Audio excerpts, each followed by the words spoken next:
Hello and welcome to our look ahead to what the papers will be bringing us tomorrow. With us, our Daily Telegraph journalist and new dad, Tom Chivers. And theologian, writer and tightrope walker, Vicky Beeching. One of those descriptions is false. Can you guess which? Nice to see you both. Tomorrow's front pages then. The Telegraph leads with the Malaysia Airlines plane crash and says that the families of the victims fear that pro-Russia rebels may keep the bodies as bargaining chip. The paper also has a picture of Rory McIlroy's win at the Open Championship.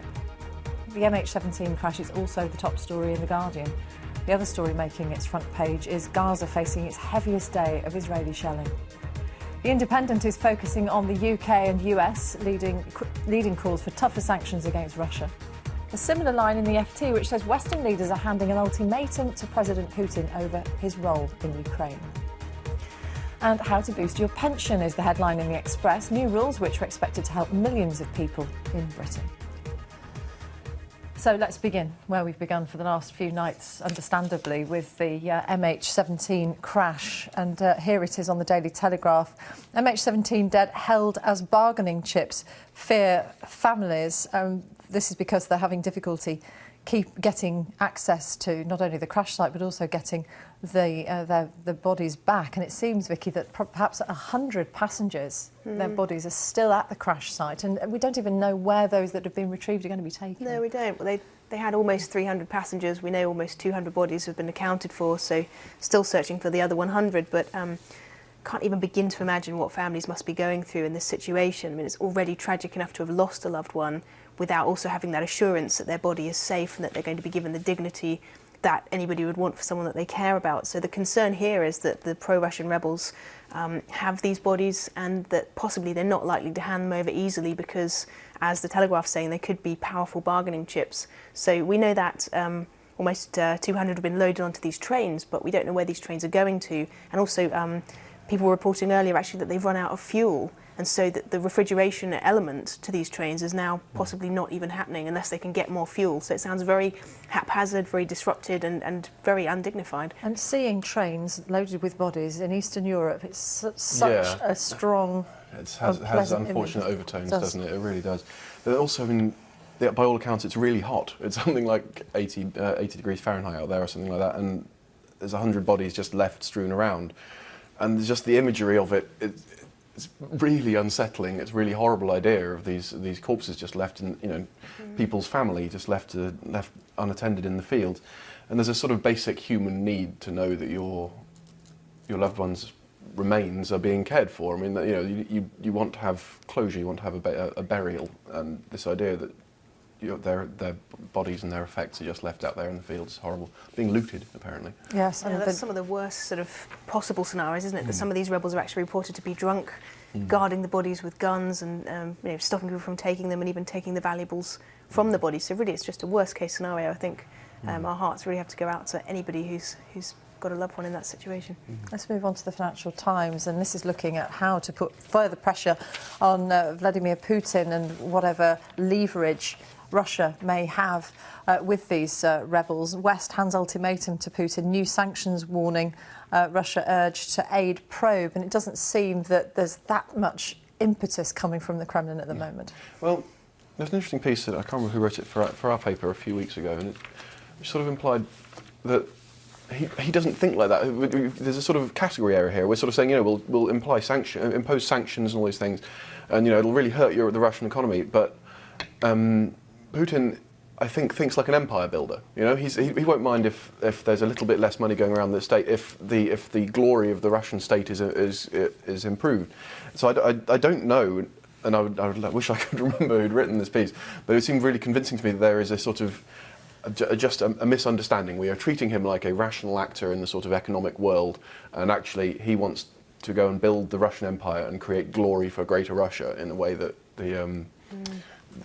most Western leaders simply don't think. Vicky, in The Independent, they're looking at this sort of economic pressure that might be brought to bear on Russia. Putin's oligarchs made to pay for flight MH17. We already know that sanctions have been introduced, which are beginning to bite and affecting people's visa applications and the transfer of money and doing business because of what happened in Crimea.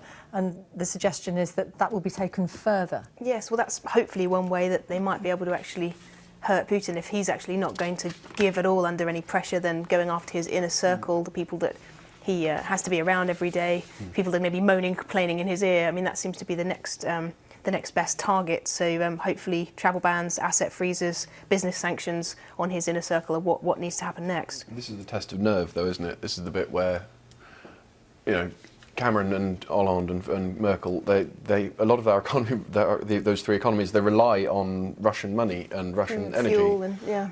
And I don't know what London would be like if all the Russians suddenly went out of it, because half of Mayfair would be empty. And do they have the nerve to go through with it and actually impose these sanctions as much as they say they will? I wonder that too, because it sounds like Cameron's being very, very tough, but in the feedback we had from the phone call he had with Putin, there was actually no response from Putin at all reported back, was there? So it's not really like much has come of it. Exactly. A phone call that was described as tense, as though they've come, that was yes, I imagine it was. It's an understatement. Let's stay with The Independent. The picture on the front is 2 Palestinian men fleeing their homes during a temporary ceasefire. This is in the Shujaiya neighbourhood in Gaza City, which has been particularly badly hit. More than 60 people died in this part of the city. Gaza suffers its deadliest day after heinous massacre is the headline there. And we know that now that 13 soldiers, Vicky, have died as well. And it's impossible to sort of to compare numbers, but there are fatalities now on both sides. There are, and the pictures are just heartbreaking. It's just a very, very difficult situation to comment on in any way, shape or form, to bring balance to it, because I think whatever comment you make, people are going to assume bias in one direction or the other. But you are right. I mean, we've had 13 reported deaths of Israeli soldiers. We've also seen 400 Palestinians dead, 75% of whom were civilians. So it's just a heartbreaking situation, and one that really just seems to defy any sense of settlement or easy answers. Because there is that imbalance, and you say you can't compare them. I mean, you can compare the numbers, 413. But the point is, the reason that is because Hamas aren't as good at killing as they want to be, is one level. But the trouble is that Israel will always. The trouble is for Israel, I should say, is that they will always lose the PR war. The imagery will always look worse for them, I think, because it's always going to be them with the bulldozers and them with the disproportionate sort exactly. of abilities. Whatever you think of the two sides in there, and we were having this conversation before. There's sort of, it's impossible to pick a sort of right and wrong because it's all so complicated, but it will always look worse for Israelis as they drive in there with armoured tanks and armoured bulldozers, and they're met with children throwing stones. And well, let's look at the FT, because there's a picture of a child, a Palestinian boy, being carried by policemen into a hospital in Gaza after being injured in shelling. Palestinian death toll soars in Israeli assault, and we've heard that the Palestinian President Mahmoud Abbas has called for the United Nations Security Council to meet tonight, and they are having an emergency session.